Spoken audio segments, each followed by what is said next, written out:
Rick Morton, good to have you on the program. Thanks for having me. What lies at the heart of this book is a relationship of you to your family, and it is a brutal one. You particularly focus on your grandparents. Tell us about your grandfather. What made him that way? Look, and I wish I knew the full story behind George Morton. I suspect his own father treated him in the same way that he treated his children, because the way he treated his children, particularly with another one of the brothers, it was constantly teasing, belittling. And, you know, George Morton was a violent, I think very insecure man who also had a lot of power. He had the power of land. Yeah. Yep. He had land, he had offspring, which mattered when you've got land. He knew that there was a lineage. But he also had physical prowess. He was a big man. And was this an inheritance that George, your grandfather, got from his father too? Yes. That this is intergenerational.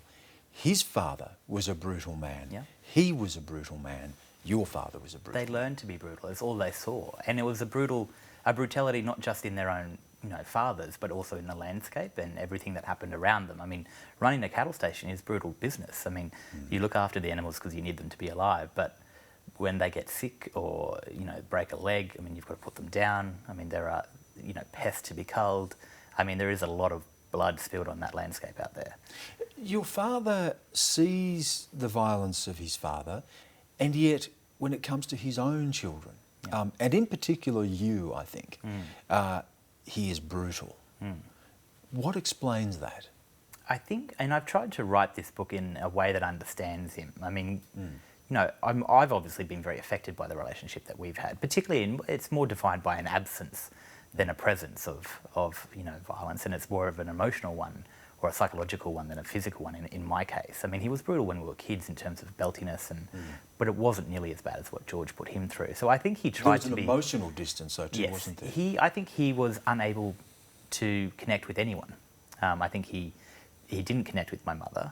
There were moments where he let her in and she saw the hurt that was there, but he didn't know. I think what he actually did was compartmentalise his brain, and he kind of pushed this stuff right to the back, and I think it paralysed him, and I think it made him do things that were bad things.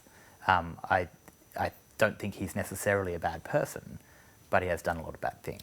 It really raises the question, and this recurs throughout the book in all of the relationships, and that is, can we escape who we are? Yeah. Can we escape our past? And again, in the book, there's a wonderful description in here. Trauma, we know now, has a knack of worming its way into your bones. It imprints itself on some 3,000 sites in your DNA and on every chromosome, and it grows with you like a knotted tree around a stake. That are we prisoners? Are we captured by our DNA? Look, this is something I really grappled with in writing this, because I didn't want this to be a victim story, and I don't think it is necessarily. But I think that what the DNA explains, I mean, it does. I mean, we are proving with science, we are showing with science that it does follow you through the generations. There's this thing called epigenetic inheritance. I've looked into this a little bit myself, and there's a lot of resonance in this story for me. Yeah. A white Australian story, but an Aboriginal Australian story, and the land and the inheritance of trauma and grief. And epigenetic inheritance says that trauma distorts your DNA. It doesn't change it, but it stops parts of your DNA from expressing themselves. And that leads to illness, and it leads to mental trauma. Yep. So did you feel that your father was acting out, your grandfather was acting out, you and others in your family have been acting out this inheritance that is inescapable? Yeah, and I feel like what it does show is that you can't escape the effects of it, in terms of you have to experience them. That has happened, and that is going to happen to you again, in terms of some expression of trauma or pain or hurt or loss. But it's not fatalistic. It doesn't mean you can't overcome them. And I think my father overcame them to the sense that he wasn't a malicious person about it. George, my grandfather, I think took great delight in being the man that he was. He enjoyed violence for violence's sake. My father, I think, did things that were bad and then became ashamed of them. Not just the relationship with your father, but the other defining relationship of your childhood and perhaps the rest of your life was your brother. Yeah. And you describe in the book how he was everything you weren't. You were everything he wasn't. Yeah. But there was a moment, wasn't there, and a traumatic moment, Yeah. when you saw your brother catch on fire, and that was a moment in which your two lives took very different paths. Yeah, I think that's the turning point for all of us. I mean, that is the, Father's Day 1994.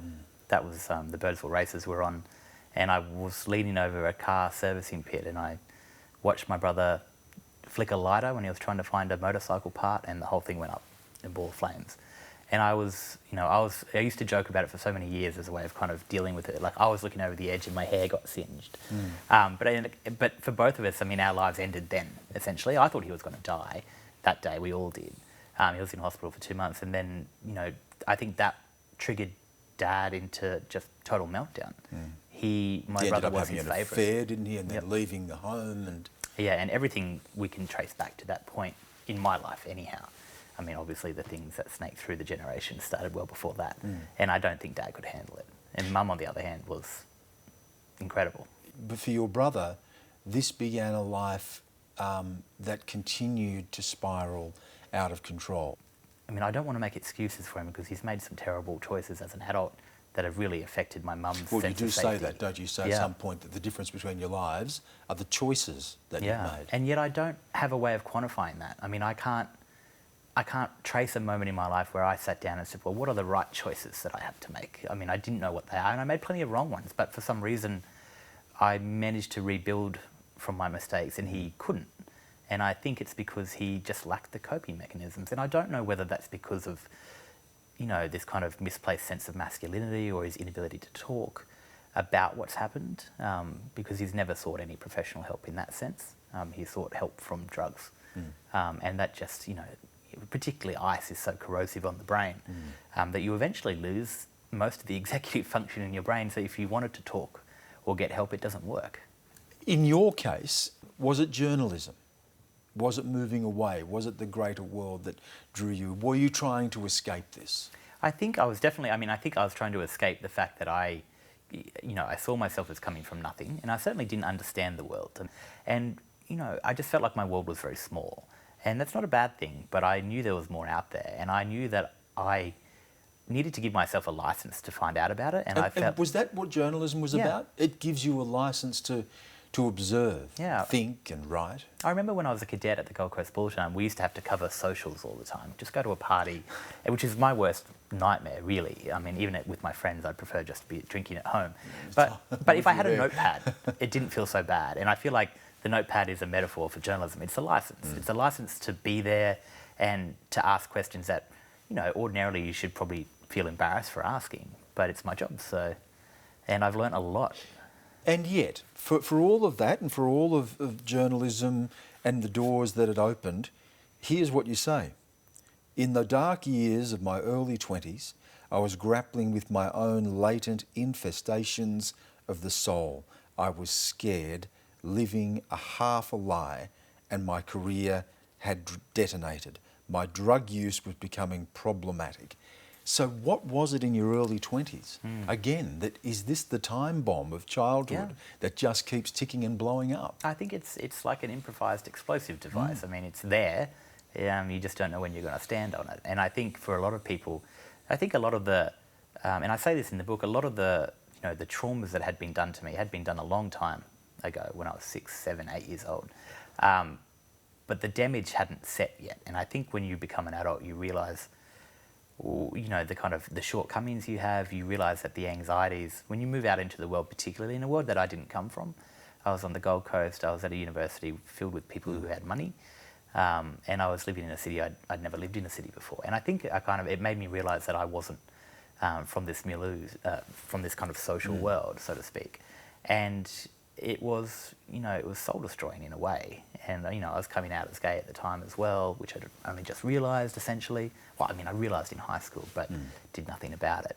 And I think this kind of combines to create, a bit of a tsunami of emotions, and I didn't handle it very well. Well, you didn't. It led to a suicide attempt. And I think you say in the book it wasn't that you wanted to die so much as you didn't want to live. No, I found it very difficult. I think the 4 hardest years have been in my late 20s, because it was, I dealt with those problems of coming out when I was in my early 20s. But it wasn't until I'd heard, essentially from my father's mouth, that he, thought that my lifestyle was disgusting, and that, that I'd made the wrong choice.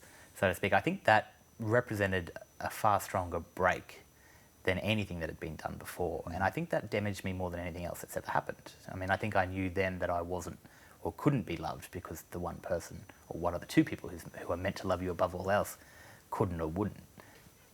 You say towards the end of your book you haven't had much contact, if any, with your father now for over a decade. Yeah.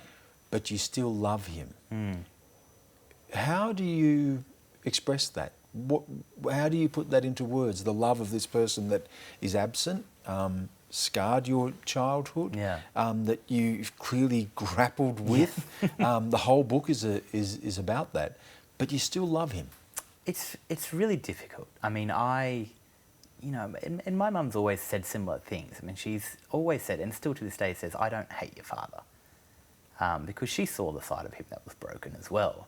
And I think if you're going to have anger for things, you should have anger for the things that were done to us, and try to find whatever shred of compassion you can for the people who are still trying to get out of that. I don't know if he'll ever change. I don't know if he'll ever have a come to Jesus moment, so to speak, and say, I've spent my whole life wanting to love people and been incapable of doing it because of what was done to him. But I like to think there's a bit of that man still there. And I think maybe that's necessary for me to believe that, because otherwise he becomes a caricature. And a caricature of a man who's done bad things is just a villain. Good to talk to you, Rick. Thanks I'm so glad much. you could come in. Thank you. Thanks, Dan.